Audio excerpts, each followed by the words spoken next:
We're back with Josh Lederman and Alan Ayre. Let's listen to Trump's evolving commentary on the help from our allies, or rather lack thereof. Some of the countries have a certain type of vote that could help. We are demanding that these countries come in and protect their own territory. They should come and they should help us protect. Numerous countries have told me they're on the way. Some are very enthusiastic about it. I have that from a number of them, and I'd like to say their names, but frankly, I don't know if they would want me to or not. Well, we don't need too much help, and we don't need any help, actually. I didn't do a full court press because I think if I did, they probably would be, but we don't need help. On a truth that was sent out earlier today, 7:22 a.m. Eastern Time. I wonder what would happen if we, quote, finished off what's left of the Iranian terror state and let the countries that use it, we don't, be responsible for the so-called strait. That would get some of our non-responsive allies in gear and fast, President DJT. In the case of NATO, they don't want to help us defend the strait, and they're the ones that need it.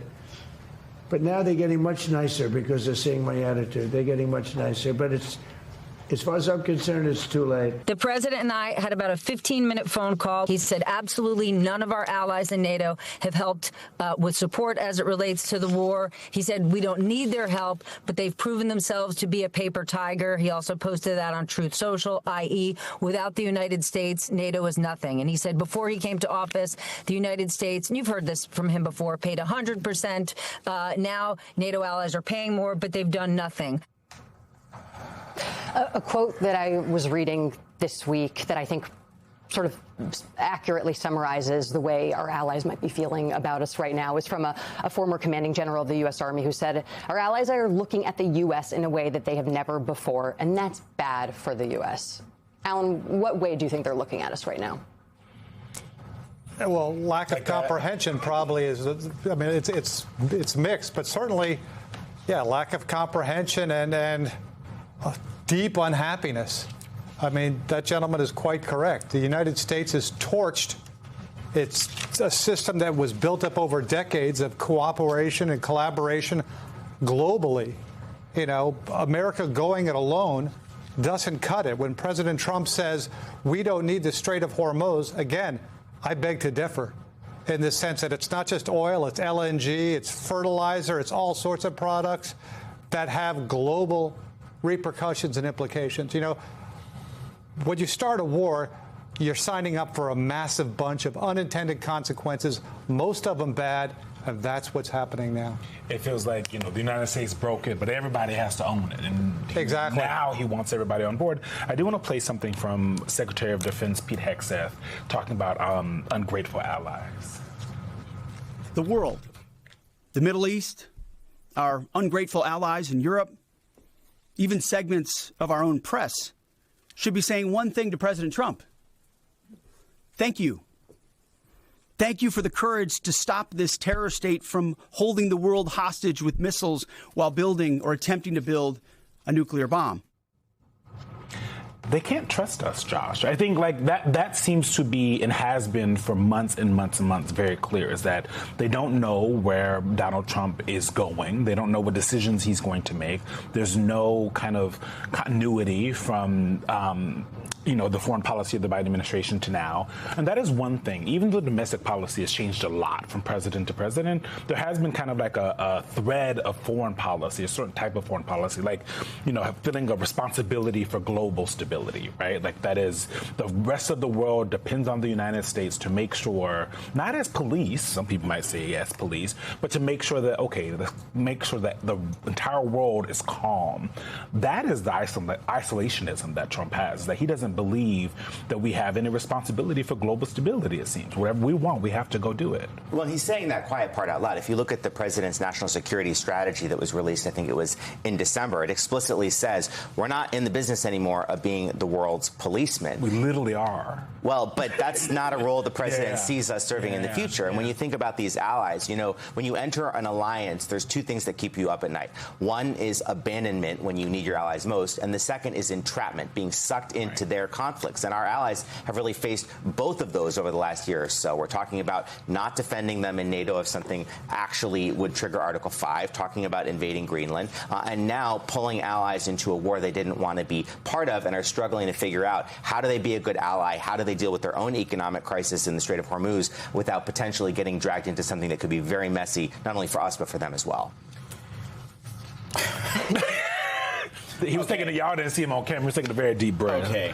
I want to play for everyone something that the President of the United States said during a meeting with the Japanese Prime Minister on Thursday, and he was asked why he didn't tell America's allies about what was about to happen in Iran.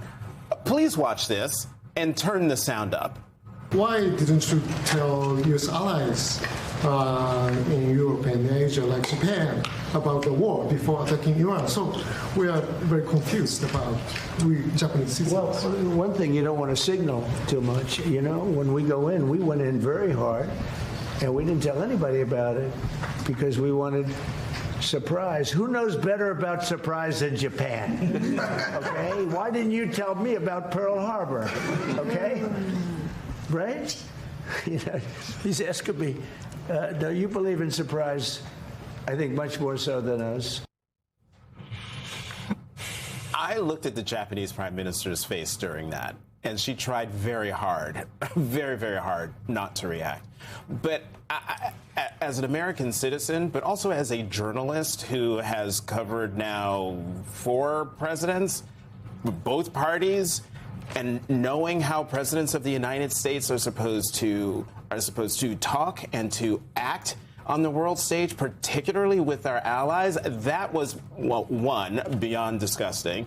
But also just, I sometimes wonder, why are we not having a 25th Amendment conversation about this president? Because a comment like that, if it had come out of the mouth of President Biden, we would have been in rolling coverage about how Republicans on the Hill think that he should be removed from office for talking to an ally like that and making that comment in response to a question from a Japanese journalist. Alan. Well, I've worked for every U.S. president since Reagan in one form or another. And you are quite right. This president is qualitatively different than every other. And I don't say that as a member of any political party. It's not a Republican or a Democrat thing. It's a competence and expertise and prioritizing the interest of the United States as your top priority. This president's not doing that. His metrics for making decisions, I don't think is necessarily what's in the long-term best interest of the United States. And you're right, there's a massive double standard in terms of covering this president versus any other president. President Obama got grief for wearing a suit of a non-traditional, a tan suit. All right, now, y'all. Right. Stay away from the tan suit. So, yeah, exactly. So, again, I'm aghast at the lack of collective outrage at any number of things the president says, or more importantly, what he does. It's the blowback people are scared of, I think.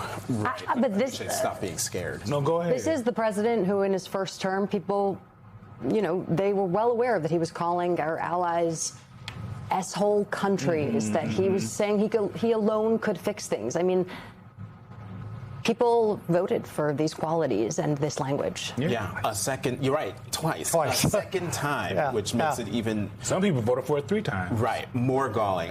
Do we have that tape of the woman who said I voted for it it's 3 later. times? She is not happy. Deep tease, honey. Well, we do have it later in the show. Alan Ayer, Josh Letterman. 2 things. Thank you both for coming to the weekend, and thank you for putting up with my deep exhales at every question. Thank you both very much. Yoga with the weekend.